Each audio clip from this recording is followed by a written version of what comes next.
Hi, everybody. My name's Jay Agner. Welcome to the First Customer Podcast. We talk to founders about, you guessed it, how they got their first customer. This episode and every episode is sponsored by my company, JDAQA Software Testing. We're your one-stop shop for manual, automated, performance, and security testing. Check us out at jdaqa.com. And with that, let's get on with the show. Hi, everyone. My name is Jay Agner. Welcome to the First Customer Podcast. Today, I'm lucky enough to be joined by the CEO of Limitless. We've got Adam Fiore here, not Guy Fieri, as I tried to say at the beginning. Adam, how you doing, buddy? I'm doing good, Jay. How are you? I am great. I see you all over LinkedIn, so I'm really happy to have you on. I love to get people who are out there and doing their thing. I'm going to run through your background real quick because it's very interesting. Uh, English and literature grad, Navy guy. You were a recording artist at one point, a sales rep for healthcare, executive search stuff. Then you branched off and started making your own companies, chief growth officer, CEO, and managing partner. You got a lot going on, and you're in great shape. So, I mean, you got to be spending a lot of time on yourself, and we'll get to that eventually too. So, thanks for joining me today, man. I appreciate it. I appreciate it. I'm happy to share whatever I can that might be helpful to your audience. And yeah, I've tried a lot of different things, man. So we can get into it. Awesome. So tell me how it started, man. Where'd you go to school? Kind of where'd you grow up at? What was your kind of young family life, kind of growing up? Yeah, sure. So grew up, born and raised in Brooklyn, New York, and then moved to the South Jersey, Philly area in sixth grade. So we like to joke. I was young enough to be like still really impressionable and pick up some Philly sports teams that I like, but also I had some New York teams that are kind of ingrained in my, that'll Yep. always be my team. So it's been and with the thing between Philly and New York sports teams, it's always an interesting, fun thing with my friends. So wait, are you Um, an Eagles fan or a Giants I fan? am not an Eagles fan or a Giants fan. I'm actually a Patriots fan. All right. Well, We I thought don't you were have gonna hit me time to with the get into that Cowboys. As long as story. you didn't hit me Yeah. with the Cowboys, No, I was no, gonna no. say I'm that not a was Cowboys okay. All fan, right. but I will say this: I've been a Patriots fan since long before they were good. Let's just Okay. put it that way. Fair So enough. yeah, Fair enough. yeah. Fair enough. But anyway, yeah, Where? Yeah, I was gonna say sorry. Where? When did you make the move? When you were sixth grade? yeah. Sixth grade, like 12 years old, moved to South Jersey and went to Burlington City High School. I don't know if it's not a real well-known school, but it was a fun time. And yeah, and then right after high school, made the decision that didn't feel like I was really ready for college yet, and I enlisted in the Navy. So yeah, so me and my best friend enlisted in the Navy. Ended up out in San Diego, and that was a great experience. Is it as beautiful in San Diego as everybody says it is? It is incredibly beautiful, man, in San Diego. I told my wife she had never been there. We took a trip there. I said, this is the most beautiful part of the United States. And then right from San Diego, we went to Maui, where I had never been. And I said, this is the most beautiful part of the United States. Yeah, you got to But qualify yeah, with no, continental United States. yes, but San Diego is amazing. Yeah, it was a great Wow. place and great. I was based in Coronado and also downtown San Diego. So pretty fortunate to get that assignment. Wow, that's cool. My oldest, is talking with one of his buddies about going to the Air Force. So maybe I'll have to pick Oh, your good. brain about that process after this. For Um, sure. so you came back. What were some of the big things you learned when you were in the Navy? Like, how do you feel? You weren't ready for college. Like, how do you feel you came out of the Navy? I came out of the Navy ready. I came out of the Navy so much more mature. Mature is not a good word because I certainly wasn't. I got out of the Navy I got out of active duty when I was almost 21.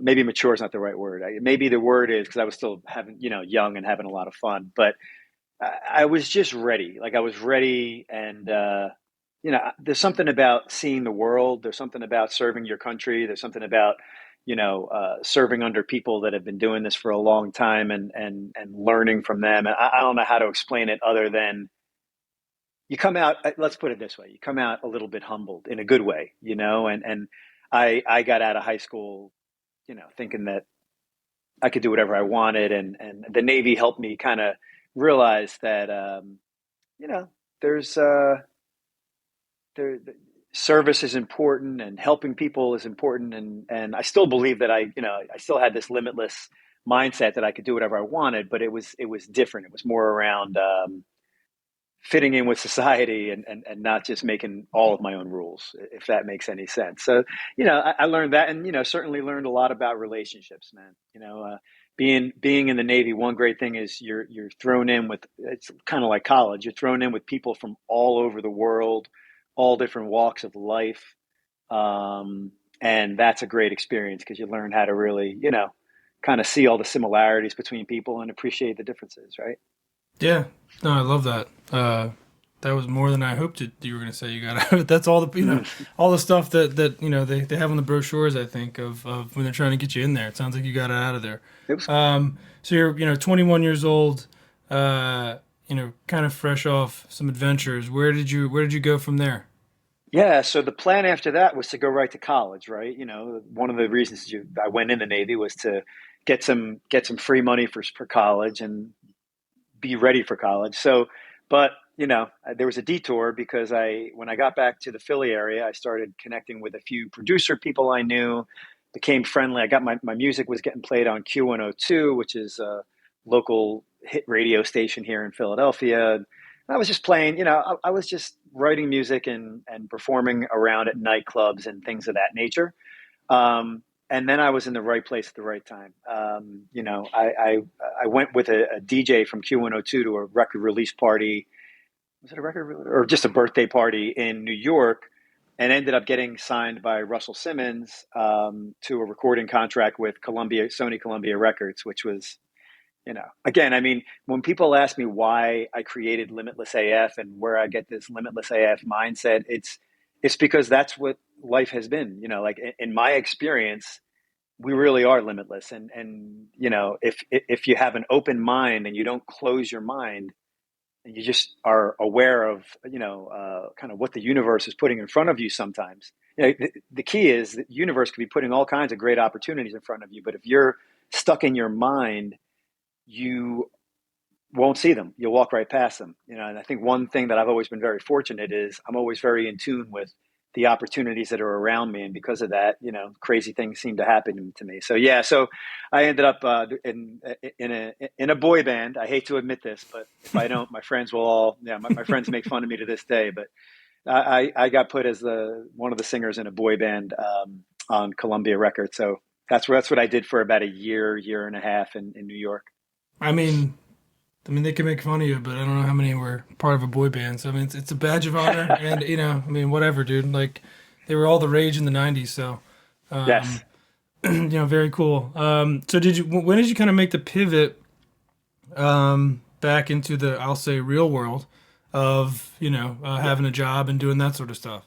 Well, a couple years after that, I got out of the contract with Columbia Records. I was still doing some music, but then I started clerking for a law firm. I decided that I had a bunch of friends who were a few years older. They were all lawyers and seemed like fun. And so I decided, as I was going to Rutgers and getting my English degree, I decided I'd go to law school. So I did get accepted into law school. I went to Rutgers Camden Law School for one semester.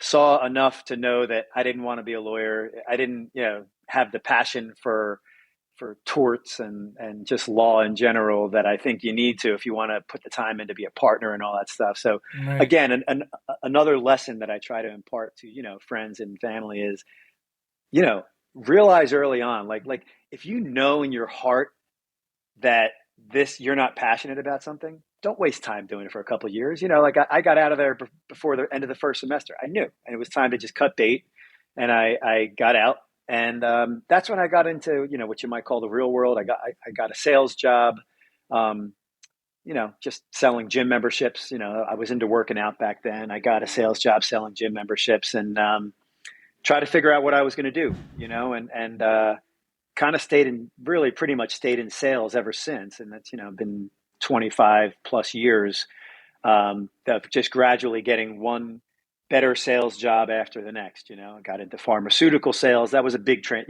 had a couple different sales jobs. And then I really wanted to get a pharmaceutical sales job because I wanted to break into the life sciences, and was fortunate to get a job at Pfizer. And really fortunate to get to help them launch Viagra and grow Lipitor and some really big billion-dollar Hmm. brands. So yeah, that was a great opportunity for sure. How, and we were talking a little bit beforehand, you've got a couple kids too. How do you tell people, or how do you tell your kids, or how do you tell people in general, how to balance bailing too early and, sticking with something to figure it out if it is something you really like to do? You know what I mean? Because there is that fine line where maybe it is something it turns out you really like to do, and if you stick it out for a little bit longer, you get past that hump, and you find out that that is something you're passionate about. How do you kind of balance bailing too early versus sticking it to something?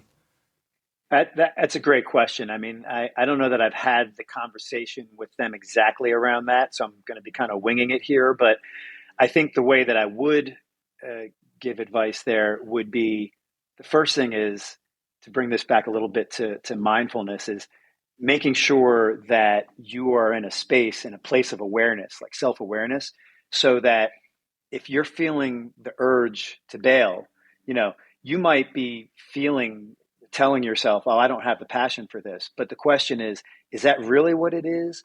Or is it more that there's something else that's bothering you and you're kind of not letting that come to light? And Hmm. so you're telling yourself, you're basically kind of bailing out and telling yourself, oh, I don't really love this. And then you might regret it later. So the first thing I would say is make sure you're in this place of self-awareness where you're aware what's going on with your thoughts, you're aware what's going on with your emotions, your urges, you can see it all, and then take a self-assessment and then say, okay, do I really just not have the passion for this? It's just not really, something that I can see myself doing. In which case, I don't think it is too early to bail. At that point, then all right, you figure that out, move on, pivot into something else. Or though, is it that you don't want to do the work, or you don't like or there's someone in this, maybe you don't like your manager, or you don't like your Hmm. teacher, or whatever it is, um, and you're telling yourself you can't see yourself doing this long term, you don't have the passion, when really it's something else, in which case you got to get past that, because this could be something that could be fantastic for you, and you're going to throw it away because you didn't like your manager, your teacher, or Right. something else, right? Right. Okay. No, that's a great answer. So, when did you start to get the itch to kind of start your own gig, to break out of being the sales guy for somebody else and realize that,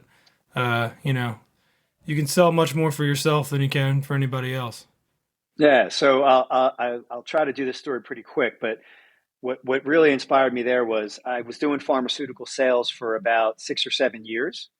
It's a great job, it's a fun job, and it's a good living. Um, the only thing for me is it is somewhat capped, and so I knew about how much I could make, and there really wasn't that much more that I could do, no matter how hard I worked to alter that. Hmm. And around that time, I had a friend who was in executive search, and I knew nothing about. Yeah, I had heard of headhunters, but I had never even thought about executive recruiting or anything until I learned how much money they can make, and I was like, "Whoa!" I was blown away. That these guys that you wouldn't think about, there. I got to meet executive recruiters who were making more money than the doctors and lawyers. Right. My friends who were doctors and lawyers, Yeah. and I think a lot of people don't realize that. So I made a conscious decision. I told my wife, I said, I want to leave pharma sales and I want to get into executive search. And everybody told me I was crazy. And this is a good lesson for anybody who's listening. Everybody told me I was crazy because in pharma sales, I had a secure 6 figure income, mainly based on salary, and a Hmm. company car and an expense account, right? All these things. And I was going into a position as an executive recruiter where first of all, I was starting at the bottom, right? I Right. had to work my way up. I had no Yep. experience. And it was pure commission. It was eat what you kill. So no salary. And literally every single person, my parents, my friends, thought I was nuts. My wife was very supportive, but I think she really secretly thought I was nuts. But meanwhile, in my head, I didn't think it was crazy. Like I knew that I could do this, and I wanted the challenge.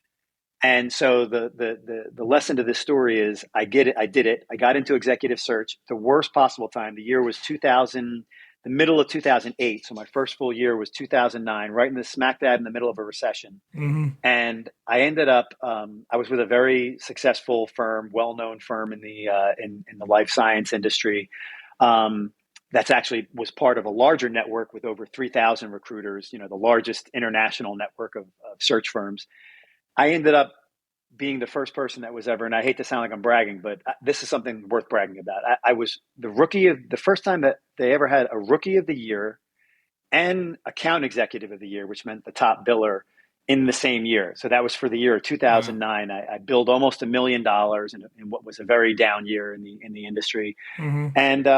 And yeah, man, I quadrupled my income. So, it felt very validating. I'm not going to lie. It felt really gratifying to be able to show all my family and friends who thought it was a bad idea that I was able to quadruple my income. But more importantly, even than just quadrupling the income was, you know, I learned that if I put my head to something, I could really be the best at it. Right. And I learned that I had a talent for executive search. So come back full circle and answer your question. After about 2 years with that search firm, I took the next step and said to myself, I think I can do this on my own. The firm that I was with was great, but I felt that I could actually offer something even better if I started my own search firm, did it my way, hired people. And so that's what I did. In 2011, I made the leap, became an entrepreneur, and started a one person executive search firm that I still have today. It's been well, 12, almost 12 years. And, you know, uh, over that time period, I successfully negotiated master services agreements with five of the top 10 global pharmaceutical companies and really helped to build some of the top companies in the pharmaceutical industry and got to know a lot of folks in the C-suite. And it's just an unbelievable experience, the whole thing. It's been great. So to that end, what and obviously somebody who's as motivated as you have been, or throughout your career, um, what took you as long as it did to get there, right? Like, I mean, that was in you your whole life, probably. I mean, you probably needed the experience and that sort of thing, but then maybe that's the answer. But what why wasn't that what you did out of the gate, right? I mean, that's a question I ask everybody. And it's not a you took too long, but it's like, how did you finally get to that point, and what could you have done maybe sooner along the way to kind of realize that you were ready for something like that? It's a great question. I mean, part of it, like you said, is certainly experience. It takes experience to learn what it takes to first of all be very successful in whatever field you're in, and then successful enough to start your own business and to have the not only successful enough, but to have the mindset that it takes and Hmm. the work ethic that it takes to start your own business. Um, I really think that the big difference, aside from experience, though, is bringing it back earlier, self awareness. I mean, when I was in my 20s and my 30s, I was too busy kind of worried about, what other people thought of me, what I thought of me, and um, just the whole social scene, the whole social hierarchy and everything. To when you're in your head that much, it's very hard, I think, to be really successful as an entrepreneur. And I think what really helped me a lot was probably in my early to mid, probably my mid 30s, was just really starting to read and learn about self awareness. There's so many different, whether it's Eckhart Tolle or Michael Singer and some great authors who have really, talked about becoming mindful, right? It's kind of a toxic word, not toxic. It's kind of a loaded word because Hmm. it's been misused and it has so many different connotations and meanings. But really becoming aware of your thoughts and your urges and your emotions and being able to, I won't say control them, but being able to ignore them, Hmm. just let them be as they are, allows you to focus on yourself. And when you can do that, oh man, it seems like you have so many more hours in the day to do what you want to do, and you get so much more done. You're so much more effective and focused, and so that would be I would say the big difference. And when we start talking about Limitless, you'll probably see a theme building there. It usually comes back to that that self awareness piece. Yeah, no, I love that. I'm going through The Happiness Trap right now. It's a book I'm reading, and they Mm, talk about kind of basically what you alluded to there, which is like, when the negative thoughts and the storm of all those things come, like you can't, just like a storm if you're a boat in the ocean, you can't just like wish the storm away. You have to drop anchor and you have to kind of ride through it and you have to stay focused on the things you can control, and then eventually it'll kind of pass, but you can't let it overtake you and just kind of go away with the storm. Which is a great book, by the way. I highly recommend it that's if anybody cool. hasn't read it. It's a good book. Um, let's go to Limitless. Hmm. When you went from, and what was the kind of timeline with that compared to the executive search company? Like how, we went from all the way up until then. Take me from where you started your executive search company to where you started Limitless. Yeah, sure. So I started the executive search company in 2011, and that's all I did for close to a decade. Limitless is a more recent thing, and just get into it. I mean, basically, Limitless was born right around the same time as the COVID pandemic. Crazy time for the pandemic to shut everything down, and then right after COVID shut everything down, I got diagnosed with diabetes, like out of the blue. I mean, I've always been healthy. I've always really been into working out. I used to work out twice as hard as I do now, but so it was a shock to get diagnosed at the age of 51 years old, right? Hmm. With latent adult onset diabetes, presenting as type 1. Um, when I was diagnosed, the doctor told me he put if you can see that, he put a continuous glucose Mm-hmm. monitor in my arm and said, "This will give us an idea, kind of what this is looking like on a constant basis. But I want you to come back in 2 weeks. We're going to start you on medication, insulin therapy, right?" And you know, it's not like I've never taken medication in my life. I was on at the time medication for ADHD. Just all I can tell you is it was something intuitive, something inside me said I just knew there was another way for me to manage this diabetes other than medication. I don't know how else Mm-hmm. to explain it. I don't know how I knew. I've never studied diabetes. I just knew in my gut. So before I leaving, I said to the doctor, I said, "Hey, let's just say I come back in 2 weeks and my blood sugar numbers are a lot better.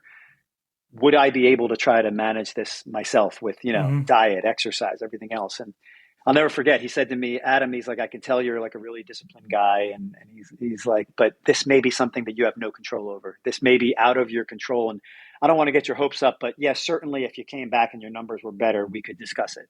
So Mm-hmm. I took that. I'm an optimist. I took that as a yes. I was all right, good. That's good. And I got in the car and I said to my wife, that this is literally when Limitless was born. I said to my wife, I said, "I'm going to go back there in 2 weeks, and I don't think I'm ever going to have to do medicine." And I came up with, my initials are AF, and I was looking for something like an exclamation point on the Limitless, and I was like, "Oh, Limitless AF, it's There it perfect." is. So I created this. I created this brand, and the short story is, I went back in 2 weeks. My numbers were better to the point where he said, "I'm going to give you a 3 month window. 3 months, no medicine, no insulin. But if I'll be monitoring your levels, and if there's any big spikes, we got to get you right on insulin medication. We can't take any Mm-hmm. chances." Well, it's been 3 years later. The data points are that I reversed my A1C levels from a diabetic 7.2 to a non-diabetic 5.8. Hmm. I've never taken any medication. I've never taken any insulin. And Yeah, that's so. But you asked me kind of how the company was born. So the way the company was born is crazy. I mean, it would have been a great story if it was just the diabetes piece. But what ended up happening was my body fat percentage went from 15%, which 15% is not that high. I was in good shape. Mm-hmm. But when I started doing this keto diet and I stopped eating carbs and sugar, my body fat quickly dropped from Right. 15% to where it is today, which is 6%. So I walk around for the last 3 years with 6% body fat, Hmm. which there's like all kinds of myth. There's like a myth that you can't, that's unsustainable. It's not true. I'm living proof. It's very sustainable. I have tons of energy. My health is better than ever as far as everything. You name it, from cholesterol, blood pressure, heart, everything is healthier than ever. So very sustainable to walk around with low body fat. It's people. I don't know where that myth came from. But So what happened was I was working with a company called Zasti, which is a climate tech company that I'm still involved with to this day. I am the chief growth officer for Zasti, which is, like I said, a climate tech startup, brilliant company. The CEO of that company is like a pioneer in the field of climate, and he found out about Limitless. He found out because actually his co-founder, I was working with his co-founder, helping to coach him, and his co-founder lost over 20 pounds, was able to go off of antidepressant medication under his doctor's supervision, just from working with me virtually. And I Mm-hmm. wasn't even working with him in person. We were just doing virtual kind of sessions. So my co-founder with Limitless now, Chris came to me and said, this is going to sound like a crazy proposition, but he said, I'm a senior advisor to the IIT, which is the Indian Institute of Technology, Madras, very well known, highly respected institution in India, considered the MIT of India. And he said, they have some incredible health technology there, some of which they are asking me to help them commercialize in the US. And he's like, I just pitched your Limitless AF brand as they should build a health tech company around your brand and make you the face of this. They have this incredible medical device, clinical device that measures your vascular age, it measures your vascular health score. And I said they should make you the face of that, and because you're 53 and you look like you're 21. And anyway, the bottom line is, he said they said yes, like they're open to it, but the catch is you have to come with me to India. They want to run you through a whole battery of tests and make sure that you don't just look the part. You have to have the right Right. scores, and Right. so the whole thing's like a movie, man. I jumped on a plane. We went to India. My vascular age score is 21 years old, which means that I have the flexible arteries of a healthy 21-year-old. And we came back from that trip to India with two commercial agreements and a partnership with IIT Madras and a company. And that all happened in the last year. It actually happened about the trip to India was exactly a year ago. I Wow. was in India a year ago this time. So the last year has been like a whirlwind of learning the startup space, learning the health tech, Mm-hmm. space, and continuing to grow this business and this brand. So that's how that transition happened. Sorry for the long-winded No, answer, but I there's a mean, lot to there was a unpack there. lot in a short amount of time, so I wouldn't consider that too Yeah. long. So where does that go from there? I mean, they kind of decided to wrap this you wrap this brand around you. Um, how do you guys envision this thing going forward? How are you monetizing this thing? What is it? What is the offering, the product or the productized service or whatever it is? Like, what are you guys offering from Limitless? Yeah, sure. So, a couple things. First of all, we are actually pre-launch. We haven't launched it yet. Mm-hmm. We have two pieces of tech, which I'll explain to you, but we have two pieces of tech that are both being actually used extensively outside of the United States. Mm-hmm. So I'll just get into the tech now, actually. Yeah, sure. So we have one piece of tech called the ArtSense device, which is, like I said, extensively studied. Over 5,000 subjects have been clinically tested, studied on the ArtSense device. It measures vascular health. Like I said, it uses a number of different data points like pulse wave velocity, heart rate variability, and a couple of others, and it gives you an actual vascular age score. What's also very cool about it is it's much more convenient and much less expensive than the traditional ways, because this is imageless ultrasound. Okay. Mm-hmm. And it can actually be, I mean, it can even be self administered. Like I've actually been able to get my own vascular age score. You get it from the carotid artery. So, unfortunately, I can't show it to you right now, but if you can picture a small box that plugs into your iPad so that you can get Mm-hmm. a readout on your iPad of your vascular score, and then a small stylus pen that you put some ultrasound gel on, and you can literally get the reading on your carotid artery, and then the whole readout takes about the whole test takes 60 seconds, and Right. it gives you a full readout on your iPad screen. So it's pretty sleek, it's pretty simple, and like I said, it's a lot less expensive because everything that we're doing, all the tech that comes out of IIT Madras is meant to actually help a lot of folks in underserved communities who can't afford maybe the most expensive tests out there. And this way they're getting the same level of accuracy, maybe even better accuracy, but in a much more affordable form. So that's a little bit about ArtSense. But what I was going to say is it's been featured in about 80 publications, big Hmm. ones, Journal of Hypertension, Nature, and several other countries have been using ArtSense extensively, such as the Netherlands, Australia, India. So my point here is this isn't like a new tech that that we're just kind of testing out or building. This has been around for 10 years, the ArtSense. What we're doing is we are commercializing it in the US. We're the first ones that are actually commercializing this product, this technology in the United States. Wow. The same thing goes for our other piece of tech, which is more of a this is a heart rate variability monitor that gives you unique insights into stress levels, sleep quality, muscle recovery, posture, you name it.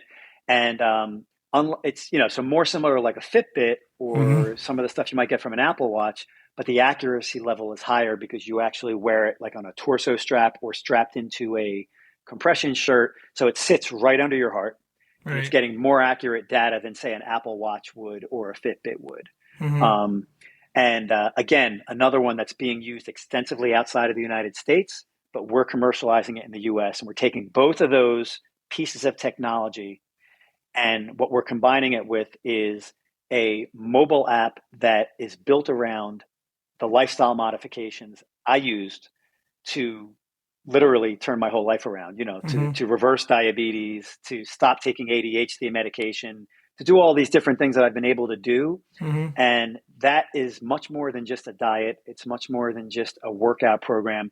What it really is like a 5-pillar program that goes deep into nutrition and meal planning, exercise and recovery from exercise, right?